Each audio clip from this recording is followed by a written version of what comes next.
जो ये कि हमारे डिप्टी सीएम सुरेंद्र चौधरी जी के जो उन्होंने बोला कि ये कुछ लीडर लगते हैं बीजेपी के, ये जो दिल्ली में है, ये बीजेपी कहने पर चल रहे हैं।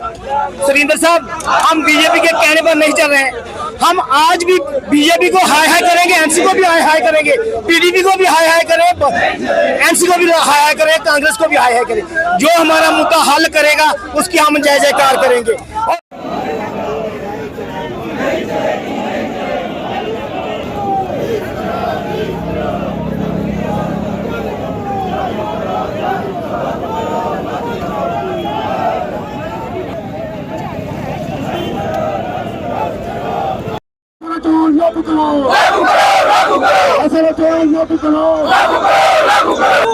नहीं चलेगी, नहीं चलेगी। लागू करो, लागू करो, लागू करो। जालिमोए हाकिमो, खून पीना छोड़ दो। जालिमोए हाकिमो, होश में आओ, होश में आओ। होश में आकर बात करो, होश में आओ, बात करो। होश में आकर टेलीविजन लागू करो, लागू करो।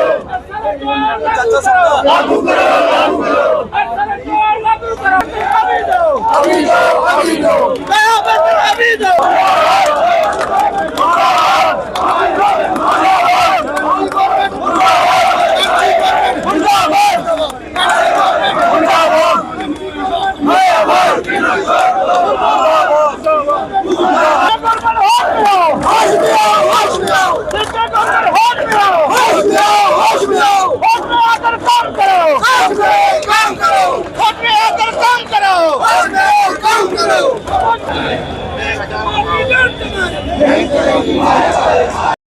सर, ये लाठीचार्ज हमारे पर ऊपर 22 जून 2022 से कंटिन्यू हो रहा है।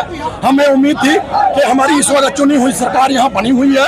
उस वक्त कहा जाता था कि सेंट्रल स्पॉन्सर्ड यहाँ पर एलजी भेजे गए हैं, वो इस बात को नहीं सुनेंगे। लेकिन अफसोस, हमने यहाँ अपने लोग चुनकर भेजे, उन्होंने भी वही काम किया जो उससे पहले वो हमारे साथ कहा करते थे कि सेंट्रल स्पॉन्सर्ड हमारे पास एलजी है, हमारी बात नहीं सुनता है, हम कैसे काम करें। आज काम करने का वक्त है, तो इन्होंने हमारे खिलाफ पुलिस बल का इस्तेमाल किया। हमारे 10-12 लोग जख्मी हैं, उनके लिए एम्बुलेंस का कोई इंतजाम नहीं है। सिर्फ पुलिस बल, आप देखो, चारों तरफ से बैरिकेडिंग की गई है, बैरिकेडिंग की गई है, इसलिए ये लोग हमसे हिसाब मांगेंगे। बाकी तो हमसे कुछ नहीं मांगेंगे। हमारे साथ जो वादे किए गए, हम उस वादे को याद दिलाने के लिए जा रहे हैं। किसी किस्म का डंडा नहीं है, किसी किस्म का कोई हथियार लेकर हम जा नहीं रहे, लेकिन ये लोग हम पर बार-बार हमला कर रहे हैं। ये हमारे संयम को, हमारे उस सब्र को, उस बांध को तोड़ने की कोशिश की जा रही है। अगर हम भी आक्रोश में आ गए तो इनके ये 4-5 पुलिस वाले जो है, तो इन्हें हम घसीट कर ले जाएंगे, वहाँ तक सेक्रेटरीट तक घसीट कर ले जाएंगे।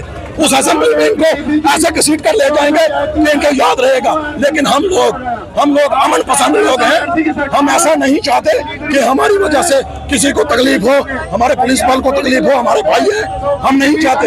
लेकिन ये लोग हम पर जबरदस्ती अपना डंडा बरसाने की कोशिश कर रहे हैं।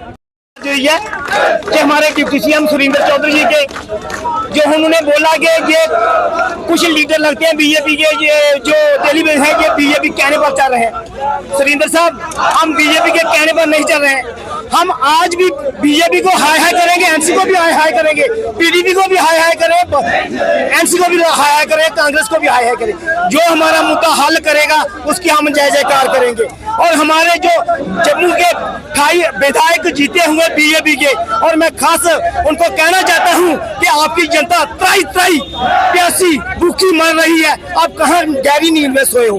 अगर आमिर साहब आपकी बात नहीं मानते हैं तो आप 28 मेंबर जो एमएलए जीते हुए, जाओ ना दिल्ली का रुख करो।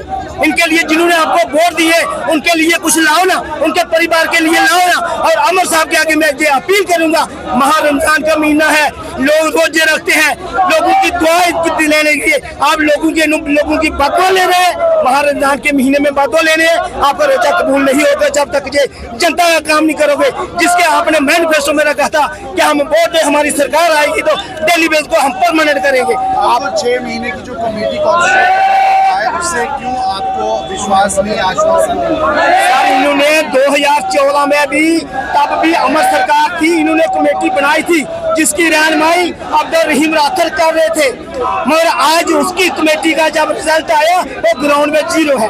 आज हम कैसे विश्वास करें? हाँ, एक बात हम विश्वास करेंगे, इन्होंने जो हमें 6 महीने का टाइम दिया है, हमने इनको आपकी 3 डिमांडें लिखी है कि जो हमारे जम्मू कश्मीर एक स्टेट होती थी, मगर 2019 में ड्यूटी बन गई जम्मू कश्मीर और लेह लद्दाख।